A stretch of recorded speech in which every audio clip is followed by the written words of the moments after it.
Friend, welcome back to my channel with friend. आज का topic है 16 महाजनपद एवं मगध साम्राज्य।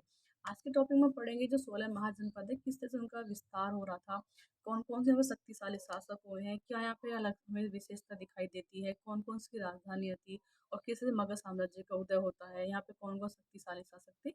आइए टॉपिक स्टार्ट करते हैं। अभी जो छठी शताब्दी में ईसापुर में जो धार्मिक क्रांति हो रही है, फिर यहाँ पे जो जैन धर्म का और बौद्ध धर्म का जो फैलाव हो रहा है, तो इस धार्मिक क्रांति के साथ साथ लोगों के जीवन में सामाजिक, आर्थिक और राजनीतिक परिवर्तन भी दिखाई देने लगते हैं। लोहे के आगमन से लोगों के जीवन में स्थायित्व आने लगता है, फसल का अधिशेष उत्पन्न होने लगता है, जिससे क्या होता है, उनके जीवन में स्थायित्व आने लगता है। जो जन थे, अभी तक जो बुद्ध के समय जो जन थे, वो जनपदों में कन्वर्ट होने लगते हैं। वहीं जो जनपद है महाजनपदों में कन्वर्टेड होने लगते हैं। दूसरा, जो गंगा घाटी के क्षेत्र में इनसे इस अधिशेष उत्पादन से या स्थायित्व आने से गंगा घाटी में द्वितीय नगरीकरण की प्रक्रिया में दिखाई देने लगती है।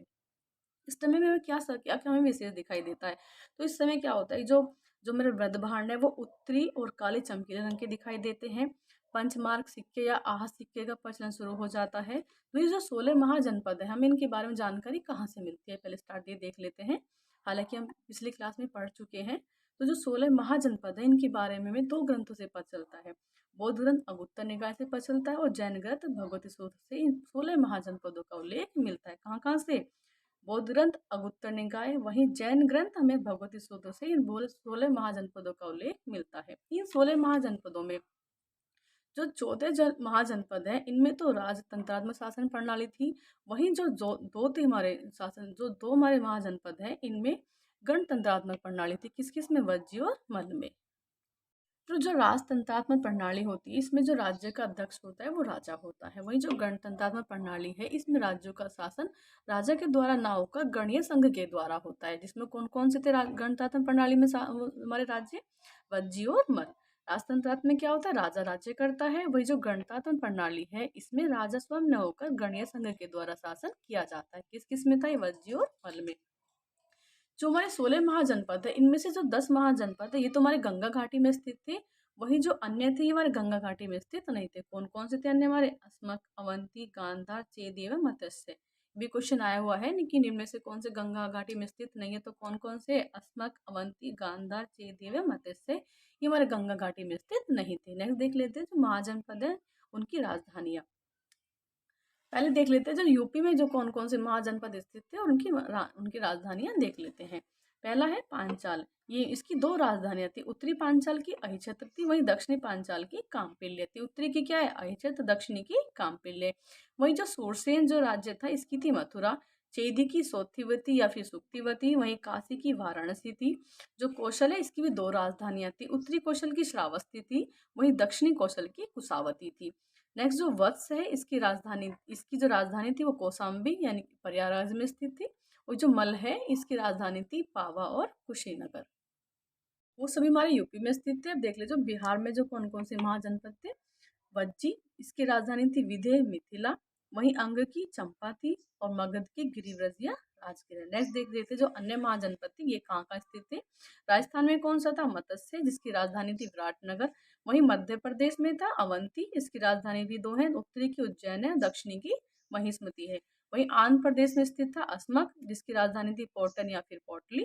पाकिस्तान में काम्बोज, जिसकी राजधानी है हाटक और गांधार की तक्षशिला। वहीं जो दिल्ली हरियाणा में जो क्षेत्र पड़ता है वो कुरु पड़ता है, उसकी राजधानी थी इंद्रप्रस्थ या फिर हस्तिनापुर। नेक्स्ट गणराज्य देख लेते हैं कुशीनारा की मन। इसकी जो पहचान की जाती है वो कस्य नामक स्थान से की जाती है। नेक्स्ट है मिथिला के विदय। मिथिला वर्तमान में जनकपुर के नाम से प्रसिद्ध है। कहाँ पर? नेपाल में जगह पड़ते मिथिला, तो मिथिला वर्तमान में जनकपुर के नाम से प्रसिद्ध है। नेक्स्ट है वैशाली के लिच्छवी। यह बुद्ध काल का सबसे बड़ा और शक्तिशाली गणराज्य था। सबसे बड़ा और सबसे जो शक्तिशाली राज्य था, ये वैशाली था। यहाँ का जो राजा था चेटक, वो जैन धर्म का तीर्थंकर था। क्वेश्चन पूछा गया था जो चेटक है राजा, वो किस धर्म का उपासक था, तो वो जैन धर्म का उपासक था। नेक्स्ट है पिपलीवन के मौर्य।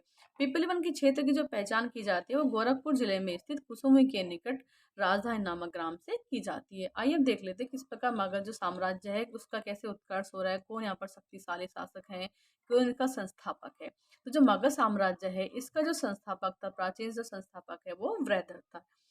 मगध की जो आरंभिक राजधानी थी वो वसुमती थी और इसकी स्थापना वसु ने की थी। वसुमती का जो अन्य नाम है वो ग्रीवरज भी मिलता है। किसने की थी वसुमती की स्थापना? वसु ने की थी। जो रिपुंज है वो इस वंश का अंतिम शासक था। कौन था अंतिम शासक? रिपुंज।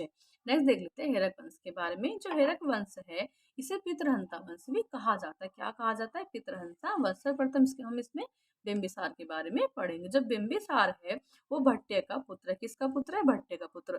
जो प्रथम ज्ञात शासक कौन है हमारे इसमें हरक वंश में? भट्ट। और इसी का पुत्र कौन है? बिंबिसार। जैन साहित्य में बिंबिसार को श्रोणिक कहा गया। क्या कहा गया? श्रोणिक। किसको कहा गया? बिंबिसार को। कहाँ कहा गया? जैन साहित्य में। बिंबिसार ने अंग के शासक ब्रह्मदत्त को हराकर अंग को जीतकर अपने पुत्र अजातशत्रु को वहां का शासक बनाया था। कहाँ का शासक बनाया है? अंग को जीतकर। किसको बनाया? अजातशत्रु अपने पुत्र को। किसको हराकर? ब्रह्मदत्त को। किसने? बिंबिसार ने। मत्स्य पुराण में बिंबिसार को क्षेत्रोजस कहा गया। क्या कहा गया? क्षेत्रोजस। कहाँ कहा गया? मत्स्य पुराण में। किसको कहा गया? बिंबिसार को। वही महावग के अनुसार बिंबिसार की 500 पत्नियां थी। कितनी पत्नियां थी? 500। किसके अनुसार? महावग के अनुसार। अन्य बात जो महावग में क्या मिलती है कि उसके साम्राज्य में 80,000 गांव थे। कितने थे? 80,000 गांव। बिंबिसार ने बख्शों के लिए जो जो तरपण्य कर था, तरपण्य कर का मतलब होता है नदी पार शुल्क, इसको समाप्त कर दिया था। किसके लिए? भिक्षुओं के लिए। किसको समाप्त कर दिया था? तरपण्य कर को। किसने समाप्त कर दिया था? बिंबिसार ने। किसके लिए? भिक्षुओं के लिए। वहीं चंड प्रदोप को जब पीलिया रोग हो जाता है, कौन सा रोग होता है? पीलिया रोग होने पर बिंबिसार अपने राजवैद्य जीवक को उसके पास यानी कि उज्जैन में भेजता है। कहाँ पर भेजता है? चंड प्रदोप के पास में। जब उसको पीलिया रोग हो जाता है अपने राजवैद्य जीवक को बिंबिसार उसके पास यानी कि उज्जैन में भेजता है। बिंबिसार अपने राज्य को ज्यादा शक्तिशाली बनाने के लिए, उसको और विस्तार करने के लिए वैवाहिक संबंधों को तवज्जो देता। वो यहाँ पर 3 शादियां करता है। पहली महाकोसला से, चेलना से और क्षेमा से। जो महाकोसला थी, जो रानी थी, ये कौशल राज की पुत्री थी और प्रसेनजित की बहन थी। किसकी बहन थी? प्रसेनजित की बहन थी। इनकी प्रथम पत्नी है महाकोसला। वही जो दूसरी पत्नी है चेलना थी, ये वैशाली की लिच्छवी राजकुमारी थी। कहाँ की थी? वैशाली लिच्छवी राजकुमारी थी। क्या नाम था? चेलना। वही जो तीसरी पत्नी थी इनकी क्षेमा, ये पंजाब के भद्रकुल की प्रधान थी। नेक्स्ट देख लेते हैं अजातशत्रु के बारे में। जो अजातशत्रु है इसका जो टाइम पीरियड दिखाई देता है वो में 492 से 460 ईस्वी पूर्व दिखाई देता है। अजातशत्रु देवदत्त के कहने पर अपने पिता बिंबिसार की हत्या करके मगध का शासक बनता है। इसीलिए इस वंश को पितृहंता वंश भी कहा गया है। क्यों कहा गया पितृहंता वंश? क्योंकि इसमें हर पुत्र अपने पिता की हत्या करके शासन को संभालता है। तो अजातशत्रु ने अपने पिता बिंबिसार की हत्या करके यहाँ का शासक बन जाता है। जो बौद्ध ग्रंथ है वो अजातशत्रु को पितृहंता मानते हैं। कुणिक भी अजातशत्रु का ही नाम मिलता है। क्या नाम मिलता है अजातशत्रु का? कुणिक नाम मिलता है। ग्रंथों में अजातशत्रु को वैदेही पुत्र और अशोक चंड भी कहा गया। क्या कहा गया? वैदेही पुत्र और अशोक चंड। किसको कहा गया? अजातशत्रु को बौद्ध ग्रंथों में कहा गया है। वहीं ओपापति सूत्र में अजातशत्रु को देवनाम प्रिय कहा गया। क्या कहा गया? अजातशत्रु को देवनाम प्रिय। किस में कहा गया? ओपापति सूत्र में। वही सुमंगल विलासिनी के अनुसार जो अजातशत्रु है और वज्जी संघ है, इन दोनों में जो संघर्ष का कारण था वो हीरो की कहानी थी जो कि गंगा के किनारे स्थित थी। नेक्स्ट है जो वज्जी संघ है, इसको जीतने में अजातशत्रु ने रथमूसल और महाशिला कंटक जैसे अस्त्रों का प्रयोग किया था। क्या नाम था अस्त्रों का? रथमूसल और महाशिला कंटक। कौन प्रयोग कर रहा है इनका? अजातशत्रु। किसके खिलाफ प्रयोग किया जा रहा है? वज्जी संघ के। वहीं प्रसेनजीत अपनी पुत्री वाजिरा का विवाह अजातशत्रु से कर देता है और काशी को दहेज में दे देता है। जो अजातशत्रु है ये बौद्ध और जैन धर्म दोनों मतों का पोषक था, यानी कि दोनों धर्म को ये मानता था। और इसी के शासनकाल के 8वें वर्ष में बुद्ध को महानिर्वाण प्राप्त हुआ था। किसके शासन के 8वें वर्ष में? अजातशत्रु के शासनकाल के 8वें वर्ष में बुद्ध को महानिर्वाण प्राप्त हुआ था। अजातशत्रु ने राजगृह में स्तूप का निर्माण करवाया था। किसने करवाया था स्तूप का निर्माण? अजातशत्रु ने। कहाँ करवाया था? राजगृह में। और इसी के शासनकाल में राजगृह की सप्तपर्णी गुफा में प्रथम बौद्ध संगीति का आयोजन हुआ था। कहाँ हुआ था? सप्तपर्णी गुफा में। कहाँ पर? राजगृह में। कौन सी बौद्ध संगीति थी? प्रथम बौद्ध संगीति। किसके टाइम में? अजातशत्रु के टाइम में हुई थी। अजातशत्रु की जो हत्या उसके पुत्र उदयन ने करी थी। किसने करी थी? उदयन ने। किसकी हत्या करी थी? अजातशत्रु की हत्या। उदयन के बारे में। उदयन भी अपने पिता की हत्या करके शासन को संभालता है। इसका जो टाइम पीरियड दिखाई देता है वो 460 से 445 ईस्वी पूर्व तक दिखाई देता है। उदयन को गार्गी संहिता में धर्मात्मा कहा गया। क्या कहा गया? धर्मात्मा। किसमें कहा गया? गार्गी संहिता में। किसको कहा गया? उदयन को कहा गया है। उदयन ने गंगा और सोन नदी के संगम पर, किसके संगम पर, गंगा और सोन नदी के संगम पर, अपने शासन के चौथे वर्ष में पाटलिपुत्र, जिसका अन्य नाम कुसुमपुर भी मिलता है, नामक नगर की स्थापना करता है और राजगृह के स्थान पर पाटलिपुत्र को ही मगध की राजधानी बनाता है।